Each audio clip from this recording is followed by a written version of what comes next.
Hi triathletes, welcome back to another episode with TriathlontesSA. Today we'll be shooting our 20th video, and for that I have a little surprise for you guys. You will see that I've changed the intro of the videos. It's now only 15 seconds long and it's a bit personalized, so stay tuned as I share with you guys today how you can incorporate 80% 20% training into your training schedule, and also what's the benefits of using an 80% 20% rule.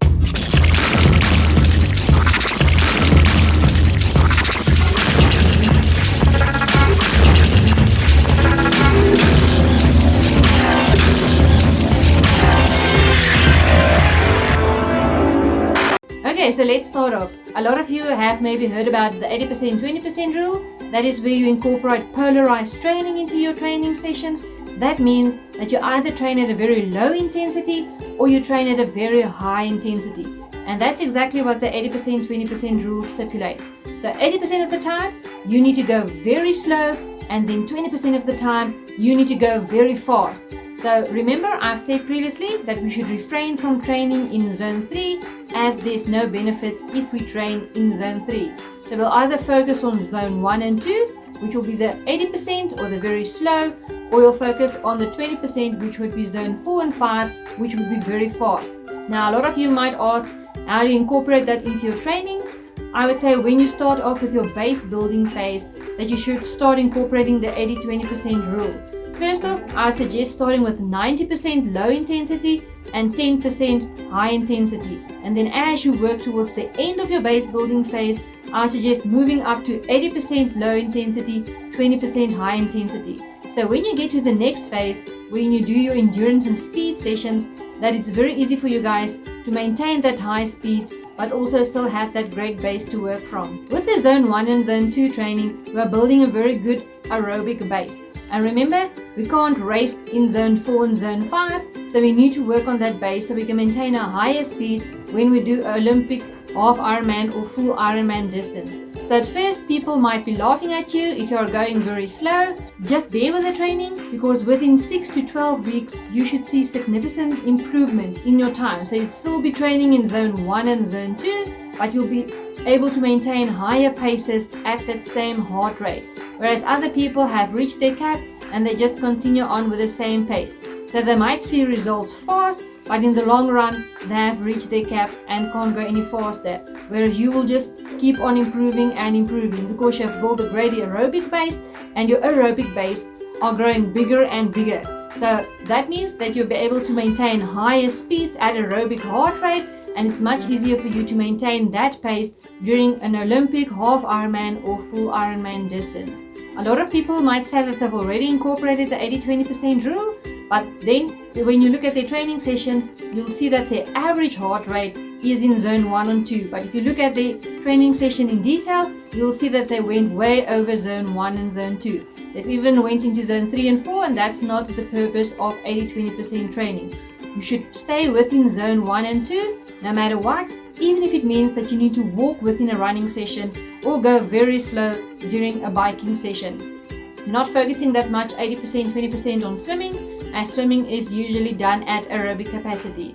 So make sure that when you do your 80-20% training, that you incorporate zone 1 and 2 completely.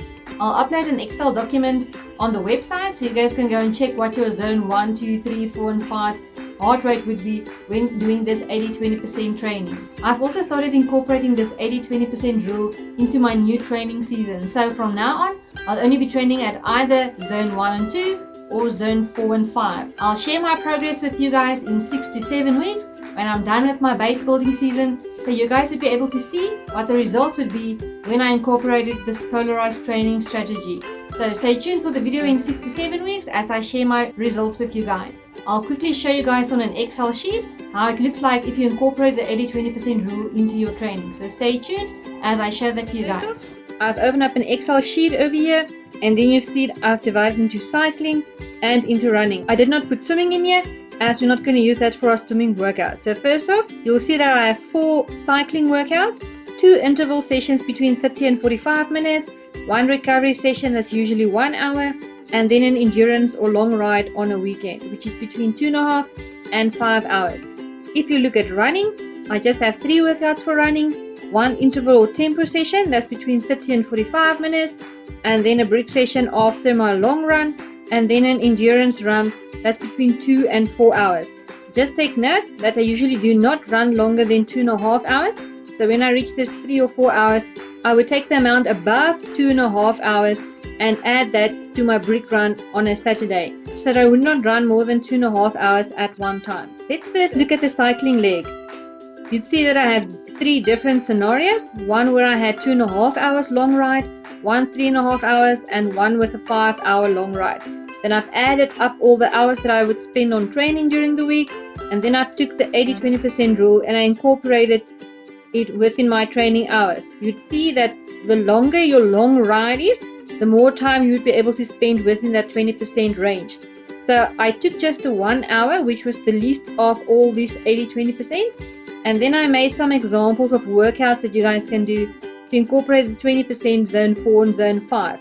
So I took the 1 hour, and then I had 6 different workouts that you can do. The first would be 3 times 20 minutes at race pace. Then you could also do a 6 times 10 minutes above race pace, 12 times 5 minutes in zone 4 and 5, 20 times 3 minutes in zone 4 and 5, 30 times 2 minutes at zone 4 and 5, or 60 times 1 minute at max effort. You'd have seen that I only had 2 interval sessions. Now if I look at these example workouts that I wrote down here, for me to actually do 60 times 1 minute, I would not be able to do that within my 2 sessions here. Otherwise there would not be recovery time in between, and there would also not be enough time to warm up and cool down. So I can still take these workouts and then put them into both of my interval sessions, and then there would still be some left to put into my endurance ride over the weekend. So as you see, it's not impossible to incorporate the 80%-20% rule. You should just plan your training sessions well so that you take the benefits of this 80-20% rule. Then let's move over to the running part. You'll see I have 3 different scenarios again. One where I run 2 hours, 3 hours, and 4 hours in my endurance run.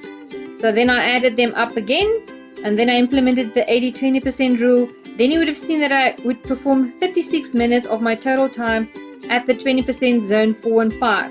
So how would example workouts of that look? You can either do 3 by 2 kilometers, 6 by 1 kilometer, 7 times 800 meters, 12 times 400 meters, 24 times 200 meters, or 48 times 100 meters. I worked on an average pace of 6 minutes per kilometer. If you're doing your intervals, which is quite slow because people usually go faster than 6 minutes, but that's the pace that I took. So you guys might even have more intervals over here if you go faster in your interval set. So if I take the first one again, you'll see that I have an interval session of 30 minutes. Once again, 36 minutes is more than that 30 minutes that I have over here. So I can spend half of my interval set at my interval run and the other half at the brick, or incorporate that into my endurance run at the end of the week as well. So once again, you'll see as your endurance runs increase that you have more time to spend within that 20% range. So once again, the benefits of 80-20% would be possible to incorporate if you took the time and plan your sessions along this 20% rule. I hope this Excel sheet has showed you guys that it's more than possible to incorporate polarized training into your everyday training sessions, and that you would have more than enough time to spend at that high end zone 4, zone 5 to increase your top end speed at the end of the day. Thank you for watching this video. So please go and like and subscribe to my YouTube channel up here, and also go and join my Facebook group and Instagram at TriathlontesSA, and go and check out the website at www.triathlontessa.com. So keep up the training and stay motivated during this lockdown period. I'll see you guys soon.